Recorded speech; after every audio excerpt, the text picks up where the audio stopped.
प्रदेश में अगले 2 से 3 दिन मौसम खराब रहेगा।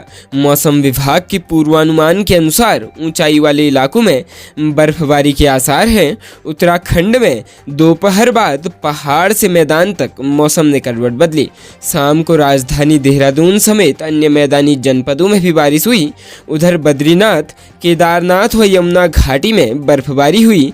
वहीं बड़कोट तहसील क्षेत्र में आंधी तूफान के साथ बारिश हुई। केदारनाथ में मौसम पहेली बना हुआ है। यहाँ रोजाना सुबह धूप खिल रही है, लेकिन दोपहर बाद घने बादल छाने के साथ ही बर्फबारी हो रही है।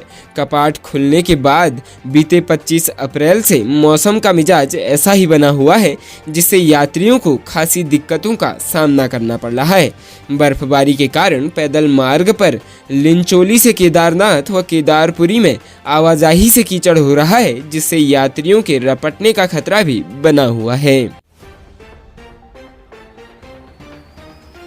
राज्य उत्तराखंड की ग्रीष्मकालीन राजधानी गैरसैंण और देहरादून में स्थापित दोनों विधानसभा को जल्द ही विधानसभा बनाया जाएगा। इसके लिए सूचना प्रौद्योगिकी विकास एजेंसी ITDA के माध्यम से ये विधानसभा की DPR तैयार की जा रही है। हिमाचल, गोवा, उत्तर प्रदेश समेत कई राज्यों में ये विधानसभा शुरू हो चुकी है।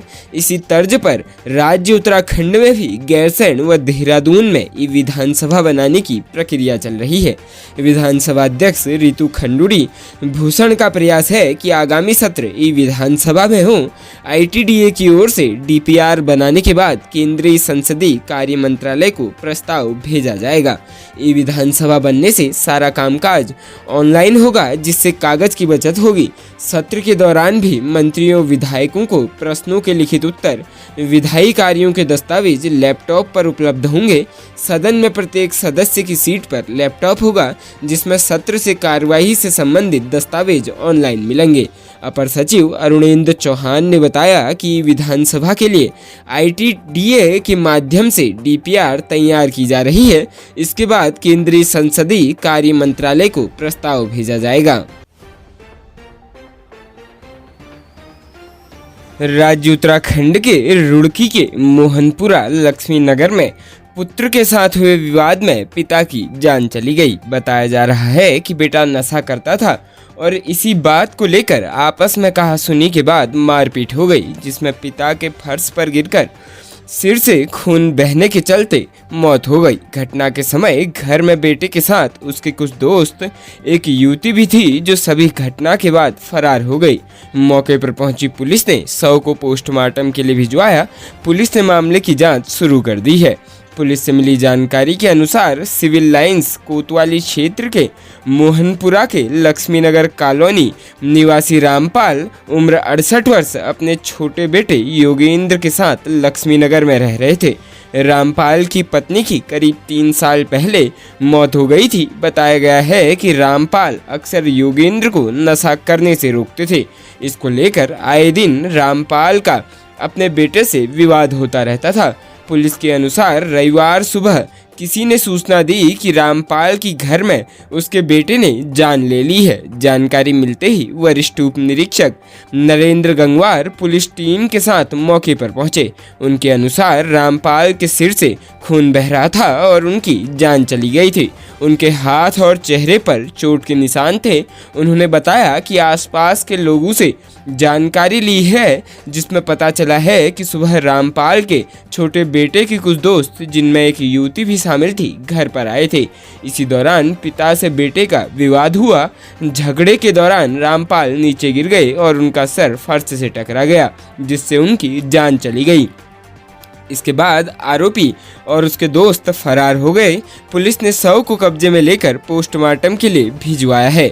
SP देहात स्वप्न किशोर सिंह ने बताया कि शव को पोस्टमार्टम के लिए भिजवाया गया है। पुलिस फरार बेटे की तलाश कर रही है। साथ ही घर पर आए उसके दोस्तों के बारे में भी जानकारी जुटा रही है। मृतक के बड़े बेटे को जानकारी दे दी गई है। तहरीर मिलने पर आगे की कार्रवाई की जाएगी।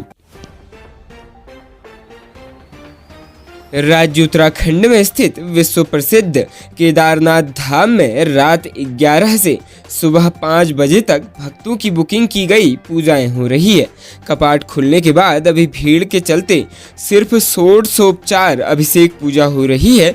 साथ ही सुबह 5 बजे से धर्म दर्शन शुरू हो रहे हैं, जो अपराह्न 3 बजे तक हो रहे हैं। इसके बाद शाम 5 बजे से सायंकालीन आरती तक श्रृंगार दर्शन कराए जा रहे हैं। बीकेटीसी द्वारा पूजाओं को संपादित करने का समय रात 11 बजे से सुबह 5 बजे तक निर्धारित किया गया है। मंदिर समिति के अनुसार कपाट खुलने के बाद प्रतिदिन 20 ऑनलाइन बुकिंग पूजाएं संपादित हो रही है। इसके अलावा औसतन 102 पूजाएं ऑफलाइन की जा रही है।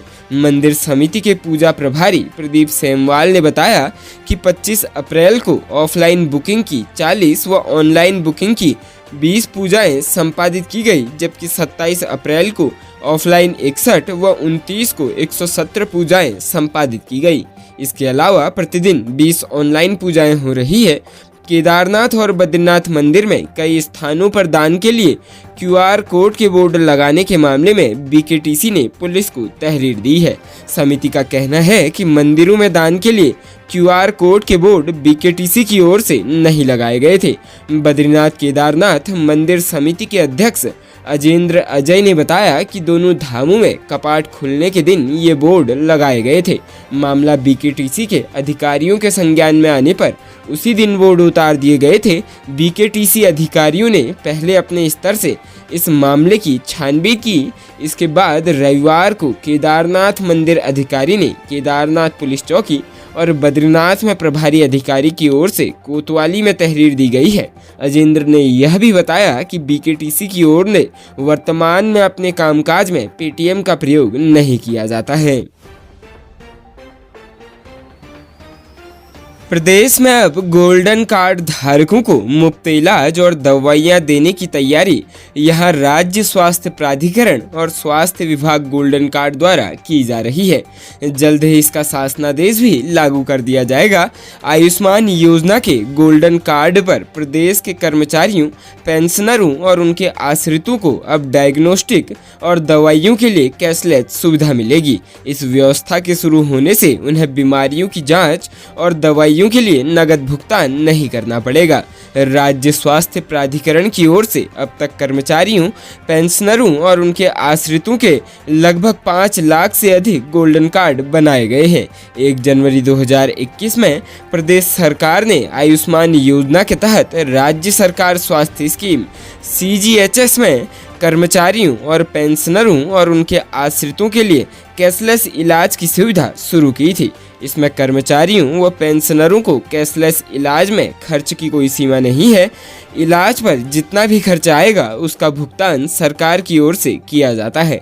कैशलेस इलाज की सुविधा के लिए कर्मचारियों व पेंशनरों से प्रति माह के हिसाब से अंशदान लिया जाता है। अभी तक अस्पताल में भर्ती होने पर कैशलेस इलाज की सुविधा थी, जबकि OPD में इलाज कराने पर कर्मचारियों व पेंशनरों को चिकित्सा बिलों की प्रतिपूर्ति की जाती है। अब गोल्डन कार्ड पर डायग्नोस्टिक और सभी दवाइयां भी कैशलेस मिलेंगी। जल्द ही सुविधा को लागू किया जाएगा। अभी तक गोल्डन कार्ड पर यह सुविधा नहीं होने से कर्मचारियों व पेंशनरों को नगद भुगतान करना पड़ता था। बाद में उन्हें दवाइयों व जांच के बिलों की प्रतिपूर्ति की जाती थी। गोल्डन कार्ड धारक कर्मचारियों व पेंशनरों को कैशलेस पर जांच व दवाइयां उपलब्ध कराने के लिए मेडिकल स्टोर और पैथोलॉजी लैब को योजना में सूचीबद्ध किया जाएगा, जहां पर कार्मिकों को डॉक्टर का पर्चा और गोल्डन कार्ड दिखाकर दवाइयां व जांच की सुविधा मिलेगी। राज्य स्वास्थ्य प्राधिकरण की ओर से मेडिकल स्टोर व पैथोलॉजी लैब को भुगतान किया जाएगा। वर्ष 1969 में कांग्रेस की सदस्यता ग्रहण करने के बाद आज 54 वर्ष हो गए। मैं कांग्रेस में बालिका वधू की तरह आया था और आज कांग्रेस की दादी माँ बन गया। पूर्व मुख्यमंत्री हरीश रावत ने अपनी किताब मेरा जीवन लक्ष्य उत्तराखंडियत की शुरुआत कुछ इसी अंदाज में की है।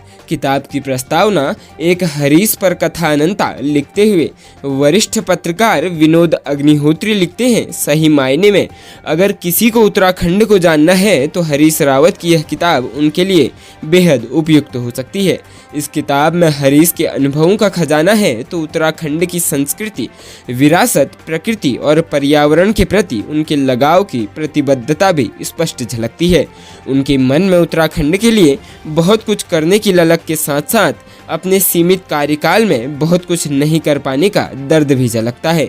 हरीश रावत की इस किताब में सिर्फ राजनीतिक चालबाजियों और अपनी सरकार की उपलब्धियों का जिक्र मात्र नहीं है, कई लेखों में उत्तराखंड के गांव और दूर दराज के इलाकों के जीवन संघर्षों, चुनौतियों, पिछले 3-4 दशकों में आए सामाजिक, आर्थिक और सांस्कृतिक बदलाव का भी बेहद बारीकी से चित्रण किया गया है। हरीश रावत की इस किताब में एक तरफ राज्य की राजनीति और उसकी उठापटक के किस्से हैं तो दूसरी तरफ हिमालय की गोद में बसे इस खूबसूरत राज्य के समाज, संस्कृति, सभ्यता, इतिहास, यहाँ के महापुरुषों, भाषा, संगीत, नृत्य, खेलकूद का परिचय भी बेहद करीब से कराया गया है। इतना ही नहीं, हरीश रावत अपनी इस यात्रा में देवभूमि की नदियों, पहाड़ों, झरनों, तीर्थ, लोक परंपराओं, त्योहार, महान विभूतियों से रूबरू कराते हुए किसी अनंत विचार यात्रा पर आगे बढ़ते हैं, जिसमें जितना गहरे उतरे उतना ही और गहराई में जाने का मन करता है। कुल मिलाकर पूरी किताब हमको हरीश रावत के साथ उत्तराखंड के इतिहास, भूगोल, संस्कृति और समाज की यात्रा पर ले चलने का एक बेहद रोचक माध्यम बनकर आई है। यह एक ऐसी नदी की तरह है जिसके किनारे पर बैठकर सिर्फ लहरें गिनने से ज़्यादा आनंद उसमें डुबकी लगाने और तैरने में है।